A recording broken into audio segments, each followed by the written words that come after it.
الحمد لله وكفى والصلاة والسلام على عباده الذين اصطفى أما بعد فأعوذ بالله من الشيطان الرجيم بسم الله الرحمن الرحيم وإذ قال ربك للملائكة إني جاعل في الأرض خليفة قالوا وتجعل فيها من يفسد فيها ويسفك الدماء ونحن نسبح بحمدك ونقدس لك قال إني أعلم ما لا تعلمون صدق الله العظيم رب اشرح لي صدري ويسر لي أمري واحلل عقدة من لساني يفقهوا قولي۔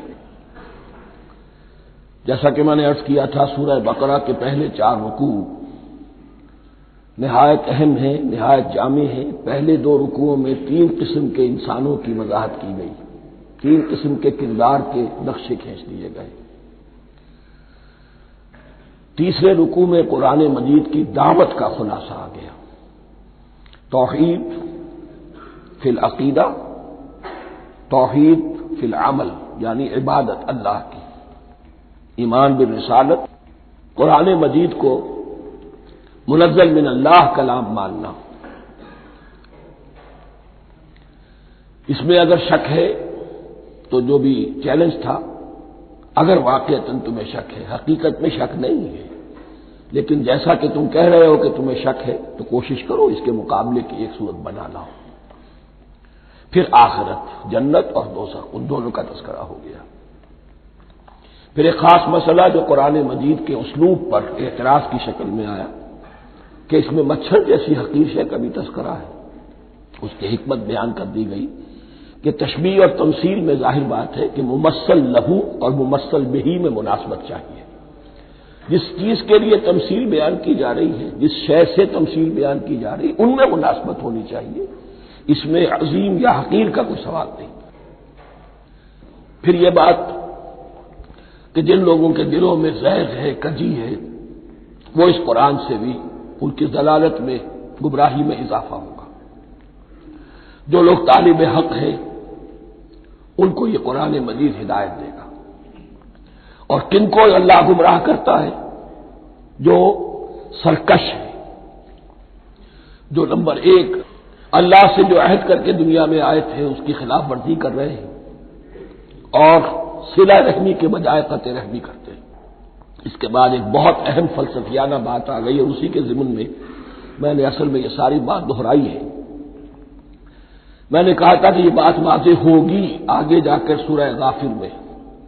پھر ذہن میں لائیے کہ جب یہ سورت نازل ہوئی ہے، سورہ غافر نازل ہو چکی تھی، لہذا یہاں اجمالی تذکرہ ہے، وہاں تفصیلی تذکرہ ہے۔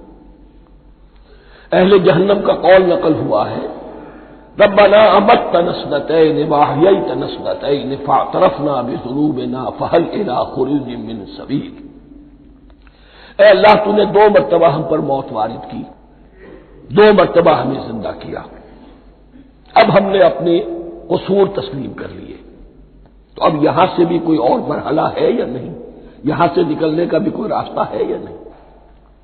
اس سے حقیقت یہ واضح ہوئی، انسان کی تخلیق اول ہوئی عالم ارواح میں، صرف ارواح کی حیثیت سے، اور حدیث میں آتا ہے الارواح جنود مجندہ، لشکروں کی شکل، تمام انسان۔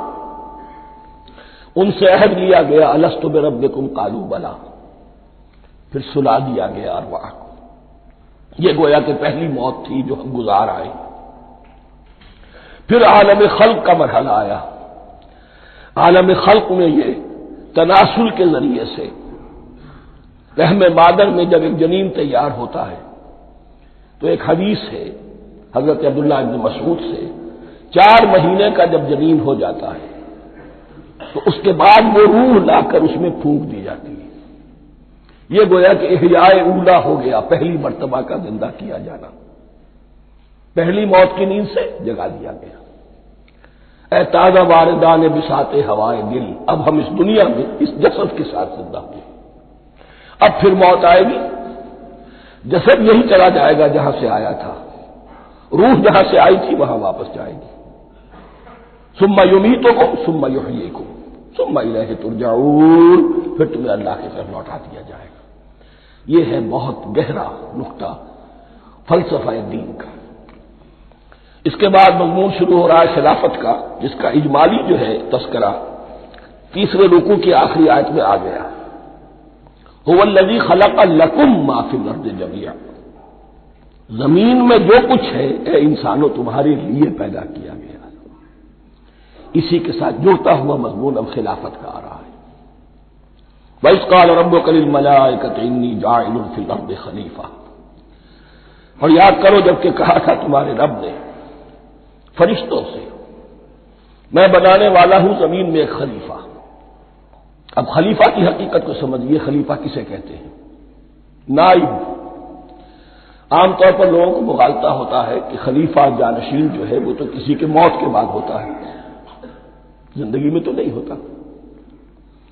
لیکن یہاں اصل میں ہمارے لیے بہت آسان ہے، انسان کی جو اصل حقیقت ہے اس دنیا میں اس کو سمجھنے کے لیے یوں سمجھیے کہ ہم آج سے 50 سال پہلے انگریز کے غلام تھے، ہمارا بادشاہ یا ملکہ انگلستان میں تھا یا تھی، دہلی میں وائس رائے ہوتا تھا۔ وائس رائے کا کام کیا ہے؟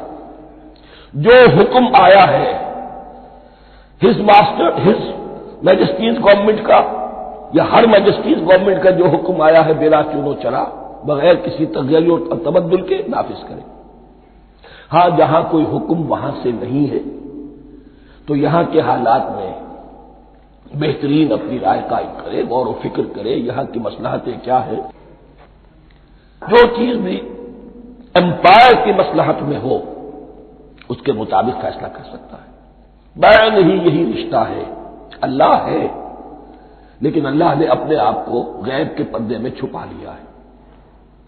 زمین پر انسان ہے، اب انسان کا کام یہ ہے جو ہدایت آ رہی ہے اللہ کی طرف سے اس پر تو بے چون و چرا عمل کرے۔ جہاں کوئی ایکسپریس ہدایت نہیں ہے، کوئی واضح ہدایت نہیں ہے، وہاں اپنے بیسٹ ججمنٹ کو ایکسرسائز کرے، اسی کا نام اجتہاد ہے۔ غور و فکر کرے، سوچے، اور جو بات روح دین کے زیادہ سے زیادہ مطابقت رکھنے والی ہو اس کو اختیار کرے۔ بین ہی یہی رشتہ ہے در حقیقت، رشتہ خلافت کہ جو اللہ اور انسان کے مابین ہے۔ اب یہ جو دی گئی ہے یہ حیثیت تمام انسانوں کو دی گئی ہے، پوٹینشلی ہر انسان اللہ کا خلیفہ ہے، لیکن جو اللہ کا باغی ہو جائے، جو خود حاکمیت کا مدعی ہو گیا، گویا کہ وہ باغی ہے۔ اب اگر شاہجہاں بادشاہ تھا، اس کا کوئی ولی عہد تھا، اور ولی عہد جو ہے صبر نہیں کر سکتا، اپنے باپ کی زندگی ہی میں بغاوت کر دیتا ہے، حکومت حاصل کرنا چاہتا ہے، تو اب وہ کیا ہے؟ واجب القتل ہے۔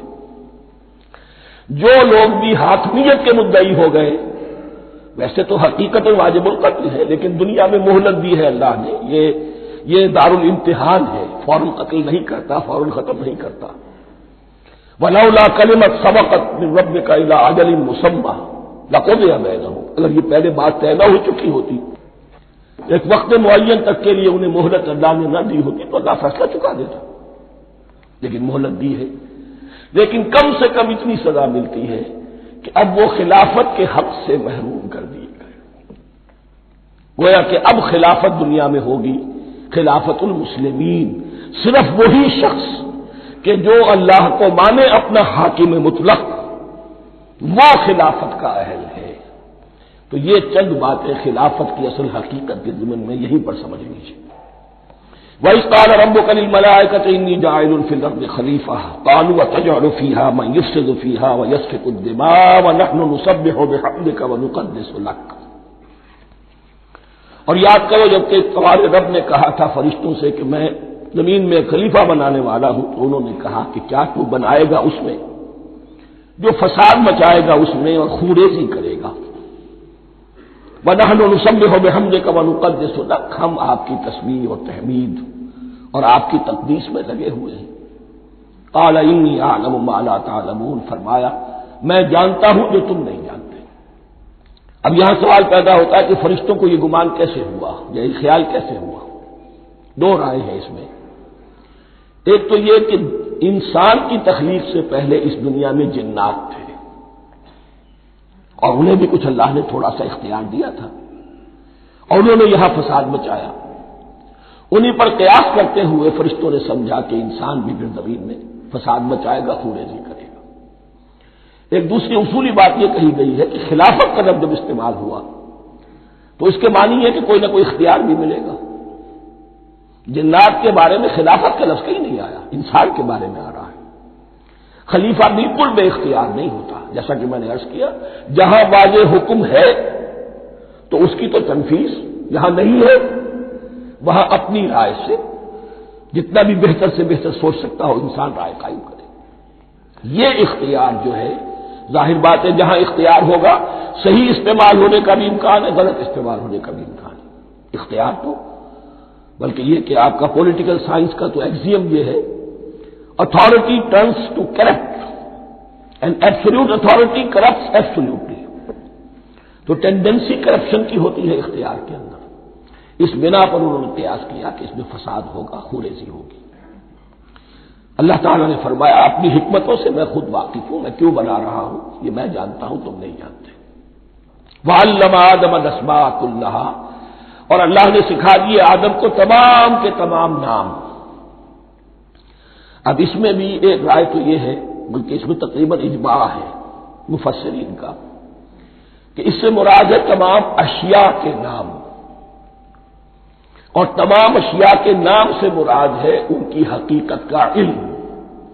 ہیومن نالج جو ہے، اگر آپ اس کا تجزیہ کریں گے تو وہ یہی ہے کہ انسان ایک چیز کو پہچانتا ہے، پھر اس کے لیے ایک نام رکھتا ہے یا کوئی ٹرم اس کے لیے قائم کرتا ہے۔ اس نام یا ٹرم اور اس کے حوالے سے، اصطلاح کے حوالے سے بہت سے حقائق کو اپنے ذہن کے اندر محفوظ کرتا ہے۔ تو گویا کہ ان علمہ آدم الاسماء کلہا، تمام نام سکھا دیے کل مادی کائنات کے اندر جو کچھ وجود میں آنے والا تھا، ان سب کی حقیقت سے پوٹینشلی حضرت آدم کو آگاہ کر دیا۔ یہ پوٹینشل علم ہے، ہیومن نالج، جو ایکوائرڈ نالج ہے، جو انسان کو سم اور بسم اور اپنے اس دماغ کے کمپیوٹر کے ذریعے سے حاصل ہوتا ہے۔ ایک ہے ریویلڈ نالج جو اللہ وحی کے ذریعے سے بھیجتا ہے، ایک ہے ایکوائرڈ نالج، انسان خود علم حاصل کرتا ہے۔ اس نے آنکھوں سے دیکھا، کان سے سنا، نتیجہ نکالا، اور اس کمپیوٹر نے اس کو پروسیس کیا، اس نتیجے کو کہیں میموری کے اندر سٹور کر لیا۔ یہ کمپیوٹر ہے بہت بڑا۔ پھر کچھ اور دیکھا، کچھ اور سنا، کچھ چھو کر معلوم ہوا، کچھ چکھ کر معلوم ہوا، کچھ سونگ کر معلوم ہوا، کوئی اور نتیجہ نکلا، اسے وہ پاس میموری کے ساتھ اس کو ٹیلی کیا اور نتیجہ نکالا۔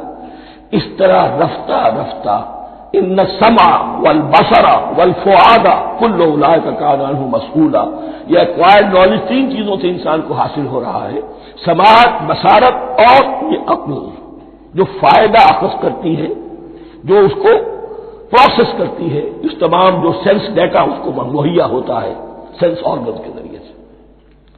یہ علم ہے جو پوٹینشلی حضرت آدم کو دے دیا گیا، اس کی ایکسفولیشن ہو رہی ہے، اب درجہ بدرجہ وہ علم پھیل رہا ہے، بڑھ رہا ہے، اور بڑھتے بڑھتے کہاں تک پہنچے گا ہم کچھ نہیں کہہ سکتے، کہاں سے کہاں پہنچ گیا انسان۔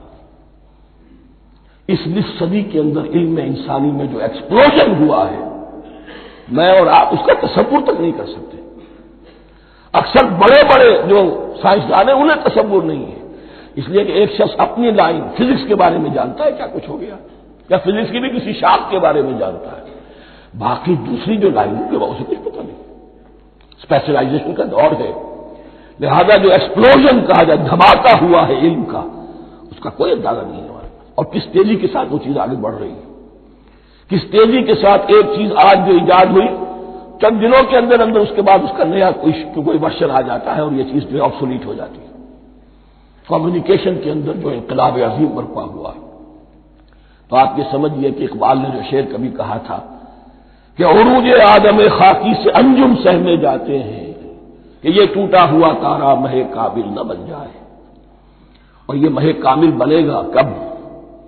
جب دجال کی شکل اختیار کرے گا۔ دجال کون ہوگا؟ جو ان تمام قواعد طبیعہ کے اوپر قابو پا لے گا، جب چاہے گا جہاں چاہے گا بارش برسائے گا، رزق کے تمام خزانے اپنے ہاتھ میں لے لے گا، جو اس کے اوپر ایمان لائے گا اسی کو ملے گا، کسی اور کو نہیں ملے گا. اس کی آواز پوری دنیا میں سنائی دے گی.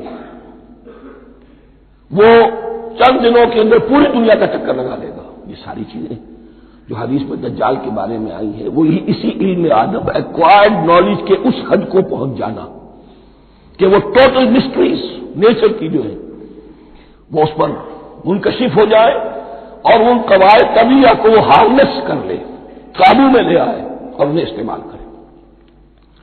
کبھی جب ہمارے کسی بہت 200-300ویں کوئی پیڑھی میں کوئی ہمارے جد امجد ہوں گے جنہوں نے کوئی چٹان دیکھی کہ گری، پتھر پر پتھر ٹکرایا تو آگ اس میں سے شعلہ نکلا، اس کا یہ مشاہدہ کافی ہو گیا آگ پیدا کرنے کے لیے.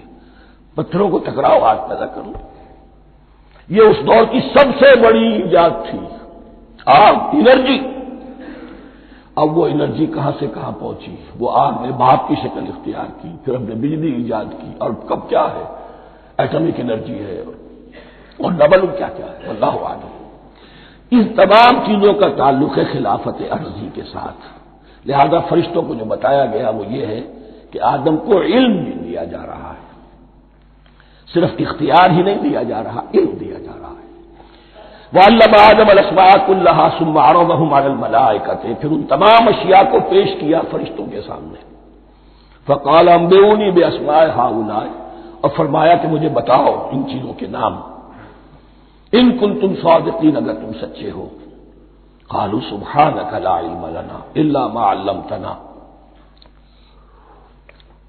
انہوں نے کہا پروردگار تو پاک ہے ہر نقص سے، ہر عیب سے، ہر ذوف سے، ہر احتیاج سے، مبرہ ہے، منزہ ہے، اعلیٰ ہے، عرفہ ہے. لا علم لنا الا ما علمتنا، ہمیں کوئی علم حاصل نہیں سوائے اس کے جو تو نے ہمیں سکھا دیا ہے. اس کی تعبیر یہی بہتر معلوم ہوتی ہے کہ ملائکہ کی حیثیت در حقیقت اس کائناتی جو حکومت ہے اللہ کی آفاقی حکومت اس کے کارندوں کی ہے یا اس کے سول سروینٹس ہیں. تو ہر ایک کو صرف اس کے شعبے کے متعلق علم دیا گیا ہے، علم جامع نہیں ہے. تمام چیزوں کا علم یہ معلوم کرنے کی استعداد ان کے پاس نہیں ہے. کوئی فرشتہ فرض کیجئے بارش کے اوپر معمور ہے، کوئی پہاڑوں پر معمور ہے، جس کا ذکر سیرت میں آتا ہے کہ جب طائف میں حضور پر پتھراؤ ہوا ہے تو اس کے بعد ایک فرشتہ حاضر ہوا ہے کہ میں ملک الجبال ہوں، اللہ نے مجھے پہاڑوں پر معمور کیا ہوا ہے. آپ اگر فرمائیں تو جن لوگوں نے آپ کو ستایا ہے یہ جو طائف جن دو پہاڑوں کے درمیان یہ وادی ہے ان کو آپس میں ٹکرا دو کہ یہ پس کر اور سرما بن جائے. آپ نے فرمایا نہیں، کیا عجب، اللہ تعالیٰ ان کی اگلی نسلوں کو ہدایت دے دے. تو فرشتے ہیں، کوئی پہاڑوں پر معمور ہے، کوئی کسی خدمت پر معمور ہے، ان کو علم دیا گیا ہے صرف انہی کی اپنی جو بھی فرائض منصبی ہیں ان کے شعبے سے متعلق، کل نہیں. جامعیت جو ہے علم کی وہ ہے کہ جو حضرت آدم علیہ السلام کو پوٹینشلی دے دی گئی اور جو اب بڑھتے بڑھتے ایک بہت جرابر درخت بن چکا ہے. سبحانک لا علم لنا الا ما علمتنا انک انت العلیم الحکیم. یقیناً آپ ہی کی ذات ہے جو کل کے کل علم کی حامل ہے اور جس کے اوپر حکمت بھی، جس کی حکمت بھی کامل ہے. باقی تو ہر مخلوق میں سے ہر ایک کا علم ناقص رہے گا. العلیم، کل علم کا جاننے والا تو تو ہی ہے. الحکیم، کل حکمت وہ تو تیرے ہی پاس ہے. قال یا آدم انبئہم باسمائہم، اللہ نے فرمایا کہ آدم ان کو بتاؤ ان کے نام. فلما انباہم باسمائہم، تو جب انہوں نے بتا دیے ان کو فرشتوں کو ان کے نام، قال علم اقل لکم انی اعلم غیب السماوات والارض، تو اللہ نے فرمایا کہ میں نے کہا نہیں تھا کہ میں جانتا ہوں آسمانوں اور زمین کی تمام غائب چیزوں کو جو تمہاری نگاہوں سے بھی اوجھل ہے، غیب. میں ہر شے کا جاننے والا ہوں. وَأَعْلَمُ مَا تُبْدُونَ وَمَا كُنتُمْ تَكْتُمُونَ، اور میں جانتا ہوں جو کچھ تم ظاہر کر رہے تھے اور جو کچھ تم چھپا رہے تھے. چھپانے میں محسوس ہوتا ہے کہ ان کی خواہش یہ تھی کہ خلافت ہمیں ملے. ہم خدام ادب ہیں، ہر وقت تسبیح و تحمید اور تقدیس میں مصروف ہیں، جو حکم ملتا ہے بجا لاتے ہیں، تو یہ خلافت کسی اور مخلوق کو کیوں ملے؟ یہاں صرف یہ اور بتا دوں کہ یہ چونکہ اب ایک تیسری مخلوق کا ذکر بھی بعد میں آئے گا، 3 صاحب تشخص مخلوقات ہیں اللہ کی، صاحب تشخص، صاحب شعور، جن میں میں کا شعور ہے، انا، میں۔ ایک ملائکہ ہے، ان کی تخلیق نور سے ہوئی ہے۔ ایک انسان ہے جن کی تخلیق گارے سے ہوئی ہے۔ ایک جنات ہیں جن کی تخلیق آگ سے ہوئی ہے۔ باقی حیوانات ہیں، ان میں شعور تو ہے، خود شعور ہی نہیں ہے۔ Self consciousness, this is world of difference between consciousness and self consciousness. انسان جب دیکھتا ہے تو اس کو یہ بھی معلوم ہے میں دیکھ رہا ہوں۔ کتا بلہ دیکھتا ہے، اسے یہ اندازہ نہیں ہوتا کہ میں دیکھ رہا ہوں، دیکھنے کا ایک نتیجہ ہے جو نکل آتا ہے، لیکن میں کا وجود نہیں ہے۔ یہ انا، سیلف، ایگو، یہ انسان میں ہے، جنات میں ہے، شعور میں اور فرشتوں میں ہے۔ ایک نوری مخلوق، ایک ناری مخلوق، ایک زمین کے اس کرسٹ میں، یہ جو مٹی اور گارے، مٹی اور پانی کا جو ملغوبہ ہے گارے کی شکل میں، اس سے بنا ہے۔ قال يا آدم انبئهم باسمائهم فلما انباهم باسمائهم قال الم اقل لكم اني اعلم غيب السماوات والارض واعلم ما تبدون وما كنتم تكتمون واذ قلنا للملائكه اسجدوا لآدم فسجدوا الا ابلیس۔ اور یاد کرو جب کہ ہم نے کہا فرشتوں سے سجدہ کرو سب کے سب آدم کو، جھک جاؤ آدم کے سامنے، فسجدوا، ان سب نے سجدہ کیا، الا ابلیس، سوائے ابلیس کے۔ پہلی بات تو یہ سمجھیے کہ تمام ملائکہ کے سجدے کی ضرورت کیا تھی؟ کیا یہ صرف تعظیماً تھا؟ اور تعظیماً اگر تھا تو کیا آدم خاکی کی تعظیم تھی یا کسی اور شے کی تعظیم تھی؟ مکی صورتوں میں یہ بات 2 جگہ واضح کی گئی ہے۔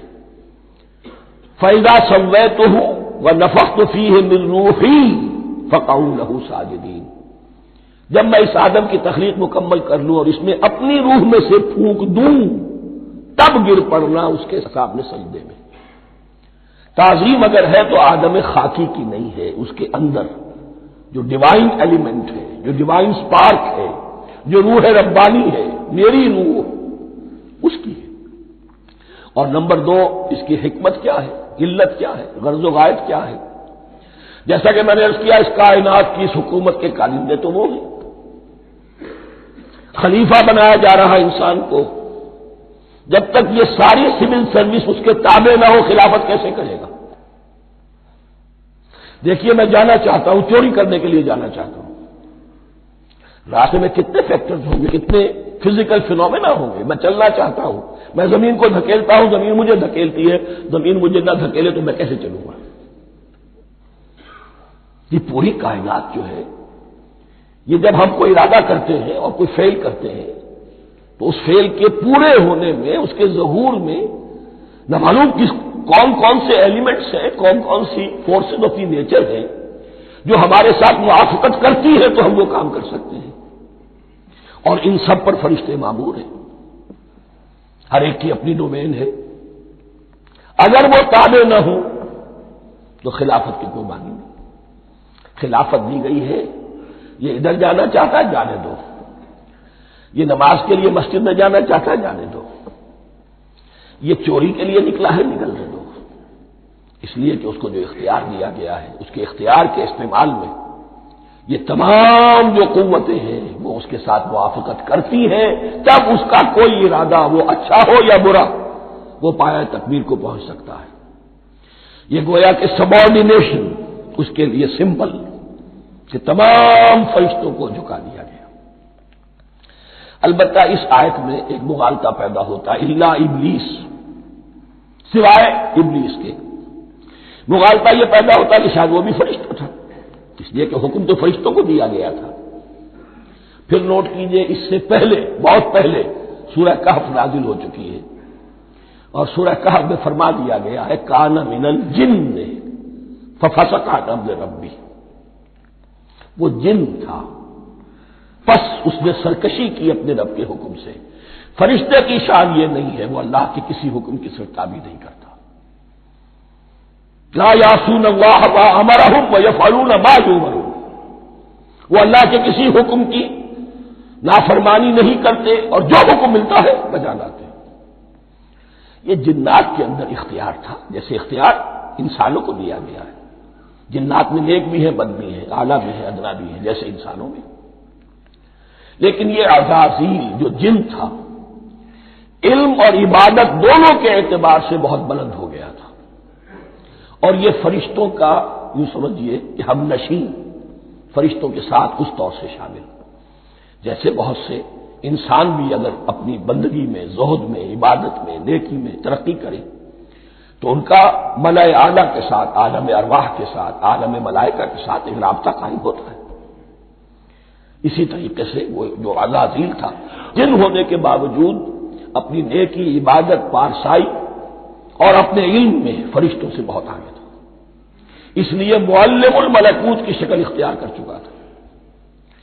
اس کو اپنی زون تھا. یہ بات جیسا کہ میں نے عرض کیا 7 مرتبہ قرآن میں یہ بات آئی ہے، قصہ ابلیس و آدم، کہ فرشتوں کو حکم ہوا کہ سجدہ کرو، سب جھک گئے، ابلیس نے سجدے سے انکار کر دیا 7 مرتبہ. یہ 7ویں مرتبہ ہے جو ہم پڑھ رہے ہیں.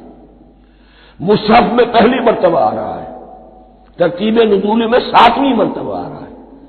یہ آدم و ابلیس کا قصہ اس سے آگے سورہ اعراف میں آئے گا، پھر سورہ ہجر میں آئے گا، سورہ بنی اسرائیل میں آئے گا، سورہ کہف میں آئے گا، سورہ طٰہٰ میں آئے گا، سورہ صاد میں آئے گا. 6 مرتبہ مکی قرآن میں، 1 مرتبہ یہاں.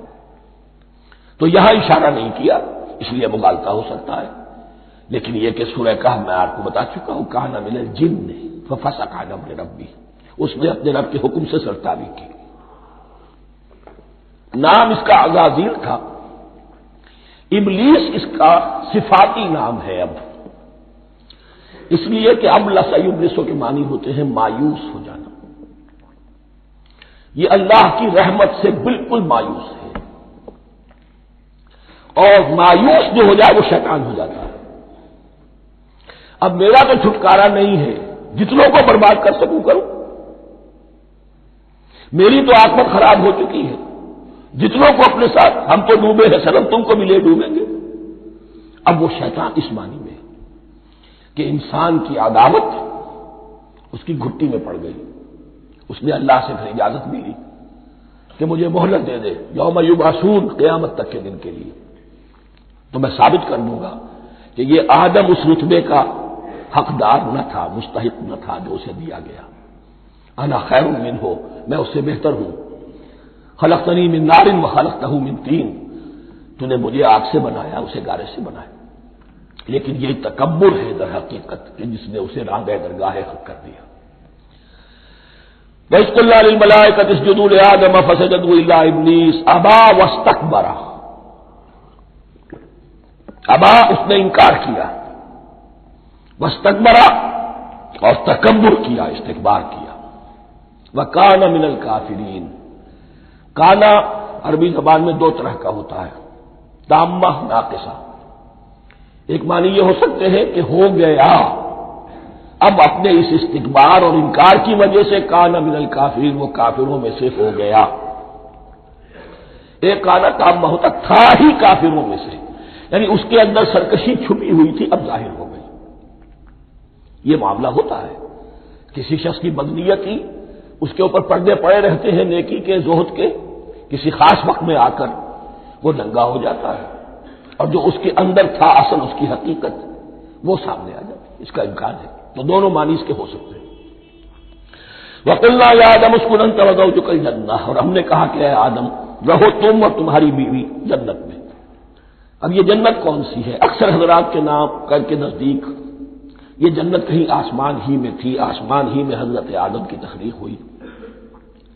البتہ یہ سب مانتے ہیں کہ ایک وہ جنت الفردوس جو ہے، جس میں جانے کے بعد پھر واپس نکلنے کا کوئی امکان نہیں، یہ وہ جنت نہیں ہے جس میں کہ آخرت میں لوگوں کو جا کر داخل ہونا ہے. اس میں داخل ہونے والے کے نکلنے کا کوئی امکان نہیں. ایک رائے یہ بھی ہے، میرا رجحان اس رائے کی طرف ہے، تخلیق آدم اسی زمین پر ہوئی ہے. وہ جن مراحل سے گزری ہے تخلیق وہ ایک علیحدہ مسئلہ ہے۔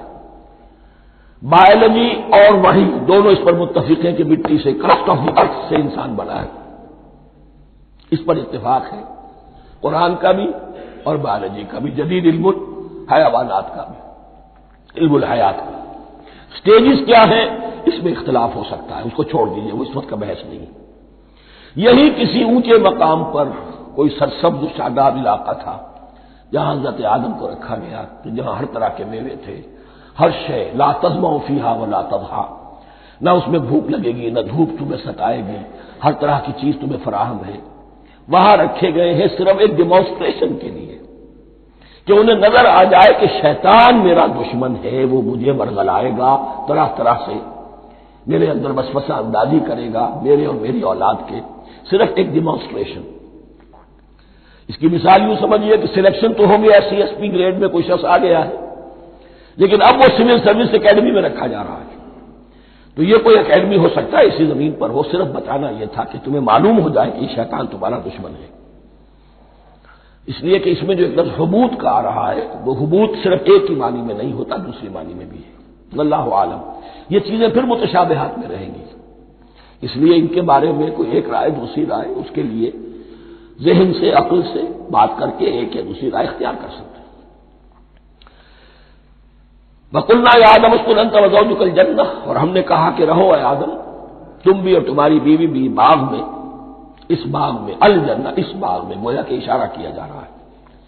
وَكُلَا مِنْهَا رَغَدًا حَيْثُ شِئْتُمْ، اور کھاؤ اس میں سے با فراغت جہاں سے چاہو، ہر طرح کا پھل ہے کھاؤ۔ وَلَا تَقْرَبَا هَٰذِهِ الشَّجَرَةَ، یہاں پہ اس درخت کا نام نہیں دیا گیا، اشارہ اس درخت کے قریب مت جانا۔ فَتَكُونَا مِنَ الظَّالِمِينَ، تو تم ظالموں میں سے ہو جاؤ گے، تم حد سے گزرنے والوں میں سے ہو جاؤ گے۔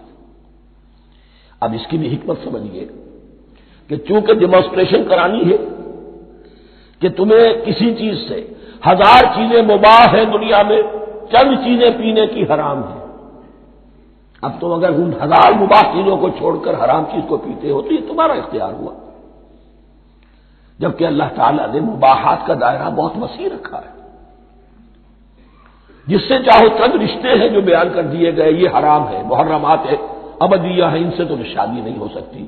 باقی کسی مسلمان عورت سے دنیا کے کسی کونے میں وہ شادی کر سکتے، کروڑوں کے آپشنز آپ کے لیے خالی کھلے ہیں، لیکن پھر بھی انسان شادی نہ کرے، زنا کرے، یہ گویا کہ اس کی اپنی خباثت نفس ہے۔ ایک نہیں، دو دو، تین تین، چار چار تک شادی کرو، اجازت ہے تمہیں۔ تو اس اعتبار سے مباحات، اب یہ پورا باغ تمہارے لیے مباح ہے، بس ایک درخت ہے اس کے پاس نہ جانا، اور درخت کا نام لینے کی کوئی ضرورت نہیں، تو آزمائش تھی نا، صرف ایک آزمائش اور اس کی ڈیمانسٹریشن۔ فَأَزَلَّهُمَا الشَّيْطَانُ عَنْهَا، تو پھسلا دیا ان دونوں کو شیطان نے اس درخت کے بارے میں۔ اب وہ کس کس طریقے سے پھسلایا، یہ بھی جیسا کہ میں نے عرض کیا 6 مرتبہ چونکہ یہ قصہ آ چکا ہے، اس کی آپ کو سورہ طٰہٰ میں تفصیل ملے گی، کس کس طریقے سے پھسلایا اور اس بات کے لیے تیار کیا۔ فَأَخْرَجَهُمَا مِمَّا كَانَا فِيهِ، تو نکلوا دیا ان دونوں کو اس کیفیت میں سے جس میں کہ وہ تھے، وہ کیفیت کہ نہ کوئی مشقت ہے، نہ کوئی محنت ہے، اور انسان کو ہر طرح کا اچھے سے اچھا پھل مل رہا ہے، تمام ضروریات فراہم ہیں، اور خاص کوئی حلہ جنت ہے جس کا کہ لباس بھی عطا کیا گیا ہے۔ لیکن ان کیفیات سے اب نکال کر، اب جسے آپ کہیں گے بٹر فیکٹس آف لائف، اچھا اب جاؤ، یہ ڈیمانسٹریشن کرنی تھی، ہو گئی۔ شیطان تمہارا دشمن ہے، تمہارا اور تمہاری نسل کا، شیطان لعین، اور وہ تمہیں پھسلائے گا جیسے آج پھسلایا ہے۔ تم آگاہ رہنا اس کی شرارتوں سے۔ ان الشیطان لکم عدو فاتخذوہ عدوا، یہ شیطان تمہارا دشمن ہے، اسے اپنا دشمن ہی سمجھو۔ لیکن یہ ہے کہ اگر کچھ لوگ اسے دوست بنا لیں، اس کے ایجنٹ بن جائیں، اس کے کارندے بن جائیں، یہ ان کا چوائس ہے جس کی سزا انہیں ملے گی۔ فَأَخْرَجَهُمَا مِمَّا كَانَا فِيهِ وَقُلْنَا اهْبِطُوا بَعْضُكُمْ لِبَعْضٍ عَدُوٌّ، اور ہم نے کہا اترو، تم سب ایک دوسرے کے دشمن ہوگے۔ اب یہ چونکہ جمع کا صیغہ آیا ہے، ایک دوسرے کے دشمن ہوگے، تو ایک دشمنی تو شیطان اور آدم اور ذریت آدم کی ہے، ایک اور دشمنی بھی ہے جو انسان میں مرد اور عورت کے مابین ہے۔ عورت بھی پھسلاتی ہے، غلط راستے پر ڈالتی ہے، مرد عورتوں کو گمراہ کرتے ہیں، عورتیں مردوں کو گمراہ کرتی ہیں۔ قرآن مجید میں کہا گیا یا ایھا الذین آمنوا ان من ازواجکم واولادکم عدوا لکم فاحذروہم، اہل ایمان چوکنے رہو، چوکس رہو، تمہاری بیویوں اور اولاد میں سے تمہارے دشمن ہیں، بچ کر رہو، کیپ الرٹ، کہیں ان کی محبت تمہیں راہ حق سے منحرف نہ کر دے۔ تم ایک اچھا کام کرنا چاہتے ہو، بیوی رکاوٹ بن گئی، بیوی کو اچھا کام کرنا چاہتی، شوہر رکاوٹ بن گیا، تو یہ محبت نہیں ہے، یہ عداوت ہے۔ اس حوالے سے بعضکم لبعض عدو ولکم فی الارض مستقر ومتاع الی حین، اور تمہارے لیے اب زمین میں مستقر ہے، جائے قیام ہے اور متاع ہے، ضرورت کی چیزیں ہیں ہم نے فراہم کر دی ہیں، الی حین، لیکن ایک وقت معین تک کے لیے، یہ ابدی نہیں ہے، ایک وقت آئے گا یہ بساط ہم لپیٹ دیں گے۔ یوم نطوی السماء کطی السجل للکتب، جس دن کے ہم تمام فضاؤں کو اور تمام خلاؤں کو، تمام آسمانوں کو اس طرح لپیٹ لیں گے جیسے کتابوں کا طوبار لپیٹ دیا جاتا ہے، ایک وقت آئے گا۔ یہ تخلیق الی اجل مسمى ہے، الی حین ہے۔ فتلقى آدم من ربه کلمات فتاب علیہ، تو سیکھ لیے، حاصل کر لیے آدم نے اپنے رب سے کچھ کلمات، تو اللہ نے ان کی توبہ قبول کر لی۔ اب اس کی وضاحت سورہ اعراف میں ہے، یہ تو چونکہ پس منظر میں وہ 2/3 قرآن موجود ہے، اس کی وضاحت کیا ہے کہ حضرت آدم میں سخت پشیمانی پیدا ہوئی ہے، میں نے کیا کیا، مجھ سے خطا سرزد ہو گئی، اللہ کے حکم کی میں نے خلاف ورزی کی، لیکن ان کے پاس الفاظ نہیں تھے کن الفاظ میں اللہ سے استغفار کریں، کن الفاظ میں اللہ سے معافی چاہے۔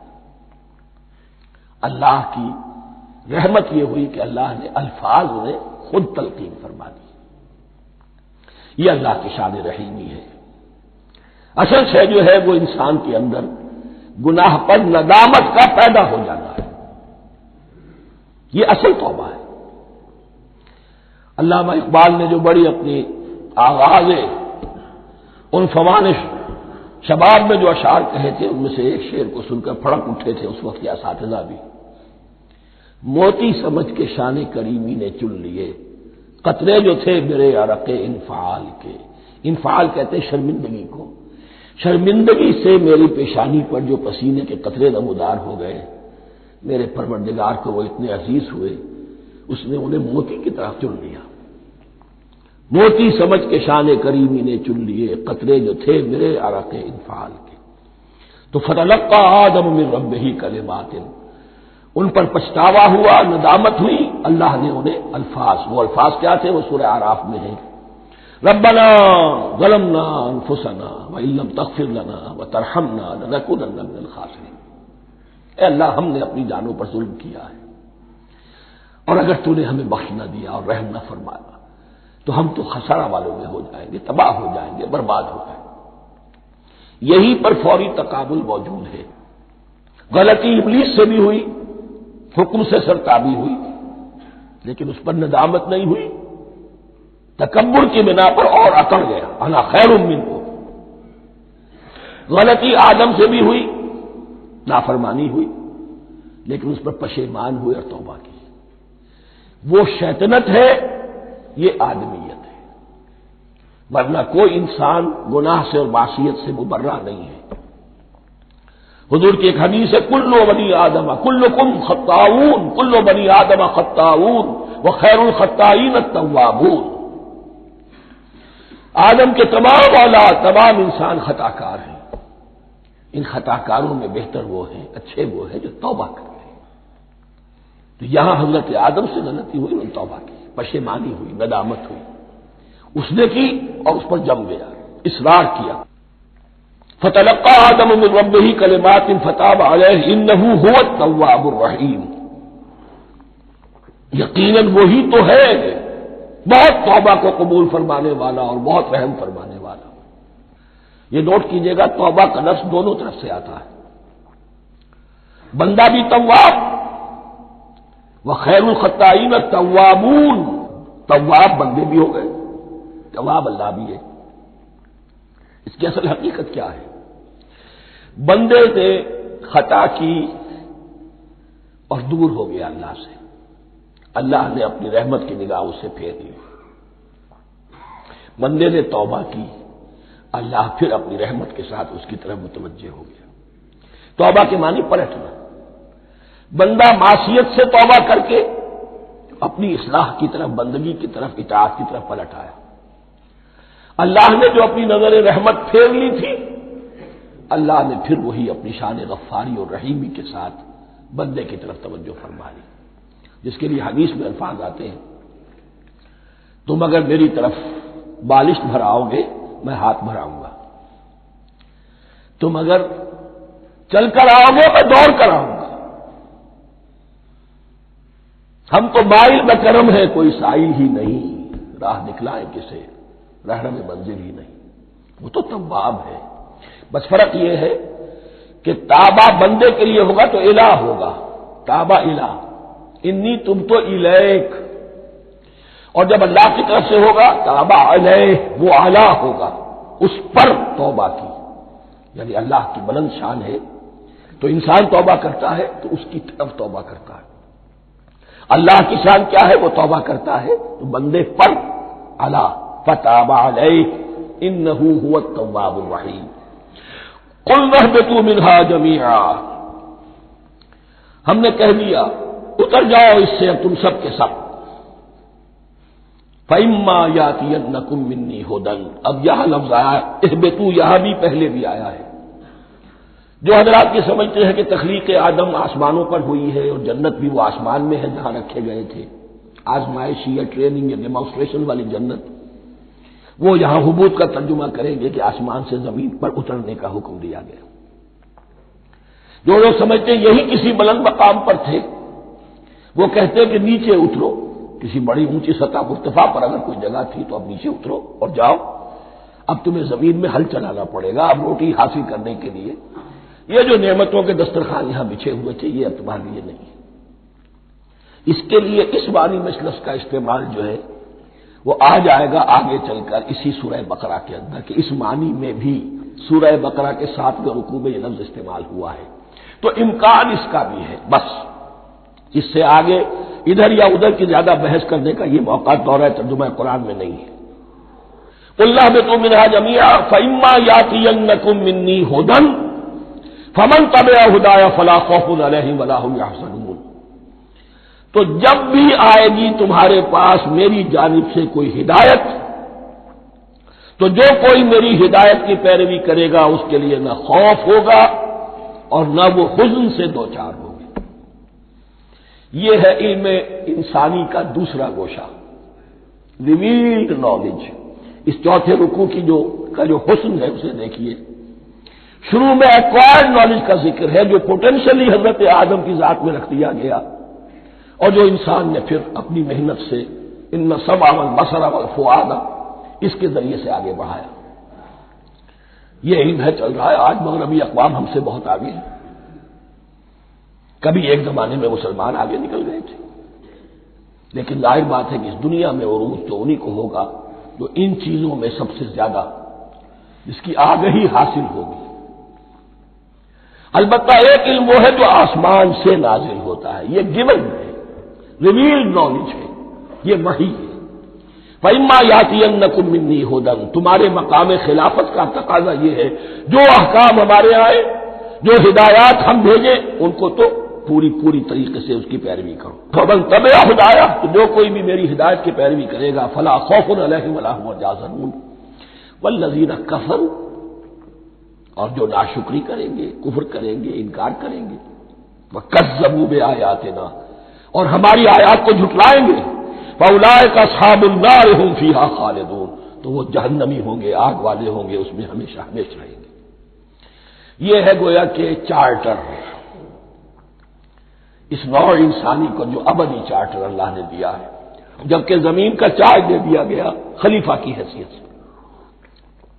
یہاں یہ 4 رکوع جو ہے سورہ بقرہ کے، جو میں نے عرض کیا تھا، قرآن کی دعوت، قرآن کا بنیادی فلسفہ، اس پر یہ جام ہے، اور یہ مکی صورتوں کے مضامین کا خلاصہ۔ اب یہاں سے شروع ہو رہا ہے 5ویں رکوع سے مسلسل 10 رکوع، مسلسل خطاب ہے بنی اسرائیل سے۔ البتہ ان میں ایک تقسیم ہے، پہلے رکوع میں دعوت ہے۔ دعوت جب ہوتی ہے تو آمادہ کرنا، تشویق، ترغیب، دل جوئی، نرمی، یہ دعوت کے اجزاء لا ينفک ہیں، اس کے بغیر دعوت مؤثر نہیں ہوتی۔ لہذا ان 7 آیات میں یہ یوں سمجھیے کہ ان 10 رکوعوں کے لیے یہ بمنزلہ فاتحہ ہے، جیسے سورہ فاتحہ 7 آیتوں کی، ایسے ہی اس دعوت سابقہ امت مسلمہ کو دعوت دی جا رہی ہے۔ تو کس طرح دی جا رہی ہے؟ یہ کون تھے؟ یہ بھی مسلمان ہی تو تھے نا، کافر تو ہو گئے حضور کا انکار کر کے، ورنہ وہ موسیٰ کے ماننے والے، شریعت ان کے پاس، بڑے بڑے علماء ان میں، علم کا چرچا ان میں، سب کچھ تھا، ان کو دعوت دی جا رہی ہے۔ لیکن میں اس لیے آپ کو چاہتا ہوں، اس کو توجہ دلا رہا ہوں، آج اگر مسلمانوں میں جو غافل ہو گئے، اپنی حقیقت کو بھول گئے، اپنے فرض منصبی سے غافل ہو گئے، دنیا کے اور قوموں کی طرح کی ایک قوم بن کر رہ گئے، اگر کوئی ایک داعی گروہ کھڑا ہو، کوئی جماعت، کوئی فرد، اور اس سے جماعت بنے، تو ظاہر بات ہے سب سے پہلے اسے اسی امت کو دعوت دینی ہوگی، اس لیے کہ دنیا تو اسلام کو پہچانے گی اس امت کے حوالے سے۔ فزیشین ہیل بائی سیلف، پہلے یہ تو ٹھیک ہو، یہ کہیں پر صحیح اسلام کا نمونہ پیش کرے تو دنیا کو دعوت دے سکو گے، آؤ دیکھو یہ ہے اسلام۔ اس لیے ان کو جو دعوت دینے کا اسلوب ہونا چاہیے وہ عکس ہوگا اس اسلوب کا جو ان 7 آیات میں ہمارے سامنے آ رہا ہے۔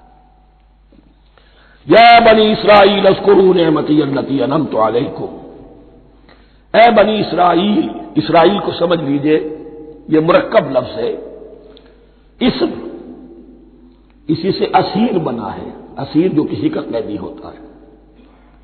ایل عبرانی میں اللہ کے لیے ہے، اور اسرائیل کا ترجمہ ہے عبداللہ، اللہ کا غلام، اللہ کے ساتھ بندھا ہوا، اس کی اطاعت کے قلاتے کے اندر۔ تو یہ اسرائیل، یہ لقب ہے حضرت یعقوب علیہ السلام کا۔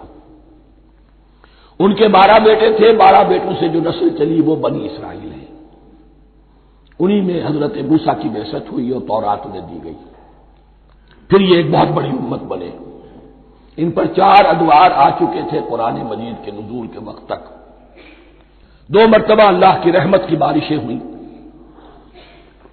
انہیں عروج نصیب ہوا، 2 مرتبہ ان کو دنیا پرستی، شہوت پرستی، اللہ کے احکام کو پسپش ڈال دینے کی سزا میں عذاب کے کوڑے ان پر برسے۔ اس کا ذکر آئے گا سورہ بنی اسرائیل کے پہلے رکوع میں۔ اس وقت جبکہ قرآن نازل ہو رہا ہے، اس وقت وہ اپنے اس زوال کے دور میں تھے۔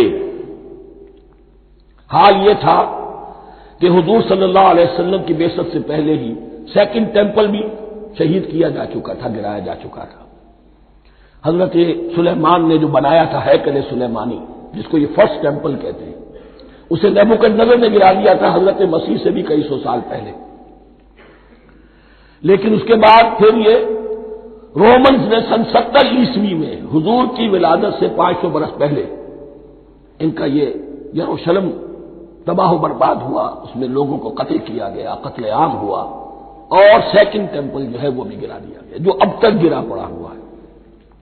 صرف ایک ویلنگ وال ہے جس کے پاس جا کر یہودی جو ہے ماتم کر دیتے ہیں، روتے ہیں، اور اب وہ بنانے پر تلے ہوئے ہیں اپنا 3rd ٹیمپل، اس کے نقشے بن چکے ہیں، بلو پرنٹ بن چکے ہیں۔ لیکن بہرحال جس وقت قرآن نازل ہو رہا تھا یہ بہت ہی پستی میں تھے۔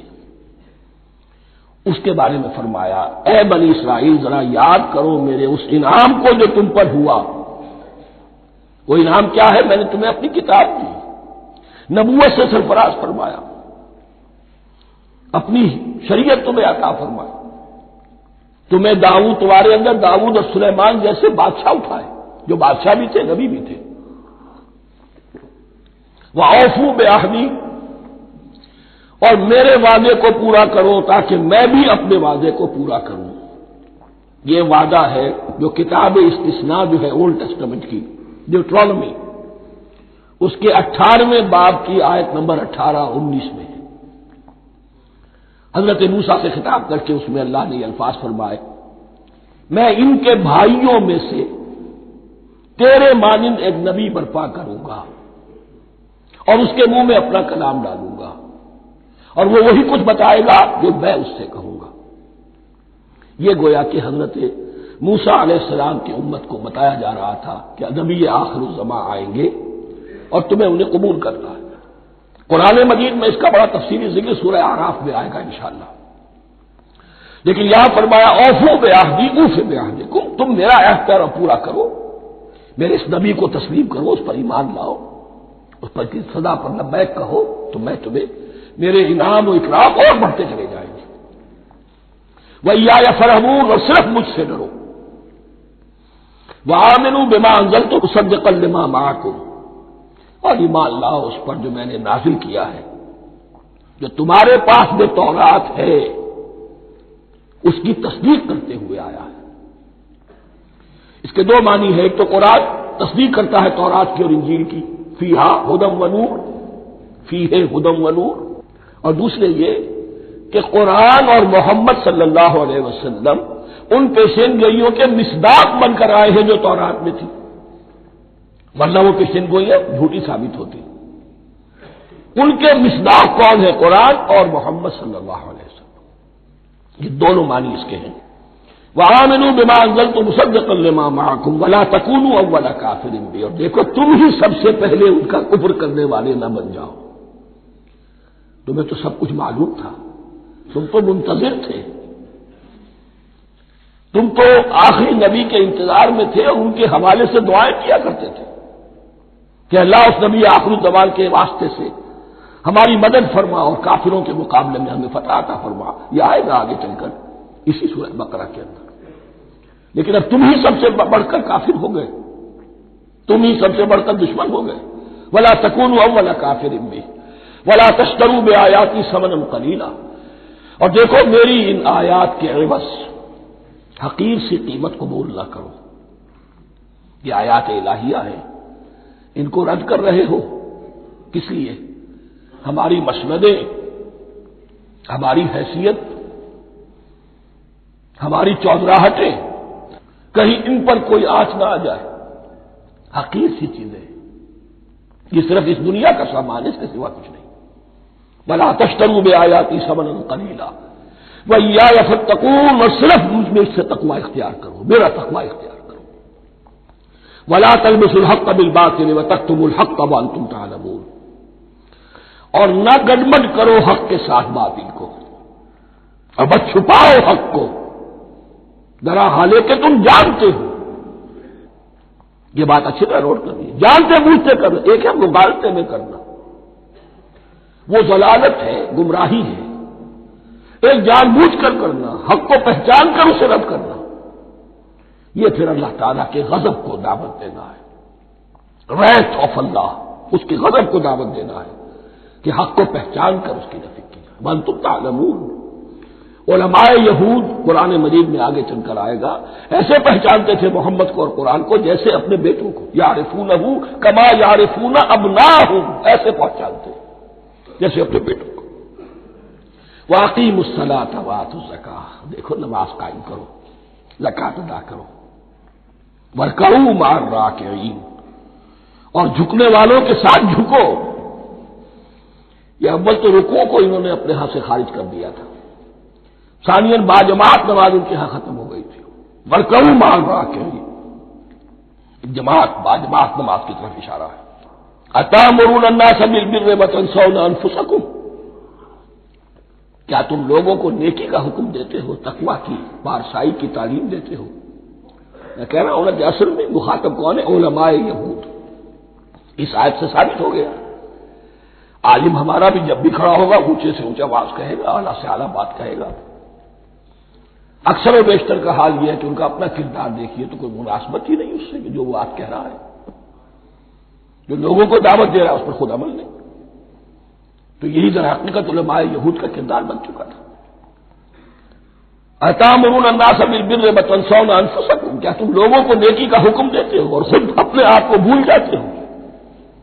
وانتم تتلون الکتاب، اور یہ سب کچھ تم کر رہے ہو اس حال میں کہ کتاب پڑھتے بھی ہو، تورات پڑھتے ہو، صاحب تورات ہو۔ ہمارے بھی بہت سے علماء کا علماء سو جنہیں ہم کہتے ہیں حال یہ ہو چکا ہے، خود بدلتے نہیں قرآن کو بدل دیتے ہیں، ہوئے کس درجہ فقیہان حرم بے توفیق۔ جو صورتحال ہے صرف قرآن کا متن بچا ہوا ہے، اس کے مفہوم میں، اس کی تفسیر میں، اس کے ترجمے میں تو تحریفیں موجود ہیں، بڑی بڑی تحریفیں موجود ہیں، متن بچا ہوا ہے، وہ اس لیے کہ اللہ تعالیٰ نے اس کی حفاظت کا ذمہ لیا ہے۔ وَاسْتَعِینُوا بِالصَّبْرِ وَالصَّلَاةِ، اور مدد حاصل کرو دو چیزوں سے، صبر اور نماز۔ یہ صبر کا لفظ یہاں پر بہت قیمتی ہے، بہت بامانی ہے۔ علماء سو کیوں وجود میں آتے ہیں؟ جب وہ دنیا کے کتے بن جائیں گے تو دین کو بدنام کرنے والے ہوں گے۔ بظاہر دینی مناسب ہیں لیکن اصل میں ان کے پردے میں دنیا داری کی جا رہی ہے، صبر نہیں، بس صبر کے ساتھ اور نماز کے ساتھ، اس لیے کہ آپ صحیح راستے پر آئیں گے۔ اگر کوئی عالم دین لوگوں پر تنقید کرے گا، لولا ینہاہم الربانیون والاحبار، کیوں نہیں روکتے ان کے علماء اور ان کے اولیاء اور صوفیاء ان کو حرام کھانے سے اور جھوٹ بولنے سے؟ اگر کوئی شخص روکے گا اس کو پھر نذرانے تو نہیں ملیں گی، اس کی خدمتیں تو نہیں ہوگی۔ اگر تو دنیا میں صبر اختیار کرنا ہے تب تو آپ حق بات کہہ سکتے ہیں، اور اگر دنیاوی ایمبیشنز ہے تو پھر آپ کو کہیں نہ کہیں کمپرومائز کرنا پڑے گا۔ وَاسْتَعِینُوا بِالصَّبْرِ وَالصَّلَاةِ، صبر اور نماز۔ وَإِنَّهَا لَكَبِیرَةٌ، اور یقیناً یہ بہت بھاری شے ہے، بہت بھاری شے ہے۔ عام طور پر خیال یہ ہے کہ انہا کی ضمیر صرف صلاۃ کی طرف جاتی ہے، نماز بہت بھاری ہے۔ ایک رائے یہ ہے کہ نہیں، یہ پورے طرز عمل کی طرف جا رہی ہے، یہ طرز عمل کہ خود صبر کرو، اس دنیا میں صبر کرو، دنیا اور دنیا کے متعلقات میں کم سے کم پر قانع ہو جاؤ، اور حق کا بول بالا کرنے کے لیے میدان میں آ جاؤ، یہ طرز عمل۔ اور اس میں پھر نماز، الصلاۃ و عماد الدین۔ وَإِنَّهَا لَكَبِیرَةٌ إِلَّا عَلَى الْخَاشِعِینَ، یہ یقیناً بہت بھاری چیز ہے، یہ روش، یہ رویہ بھی بہت بھاری اور نماز بھی بہت بھاری ہے، سوائے ان خشوع رکھنے والوں کے، ڈرنے والوں کے جن کے دل جھک گئے ہیں اللہ کے سامنے۔ الذین یظنون انہم ملاقو ربہم، جنہیں یہ یقین ہے کہ انہیں اپنے رب سے ملاقات کرنی ہے، جیسا کہ میں نے شروع میں توجہ دلائی تھی، وبالآخرۃ ہم یوقنون، یہ ایمان بالآخرت ہے جو انسان کو سیدھا رکھتا ہے عمل کے میدان میں۔ الذین یظنون انہم ملاقو ربہم وانہم الیہ راجعون، اور جنہیں یہ یقین ہے کہ بالآخر اسی کی طرف ہمیں لوٹنا ہے۔ بارک اللہ لی ولکم فی القرآن العظیم ونفعنی وإیاکم بالآیات والذکر الحکیم۔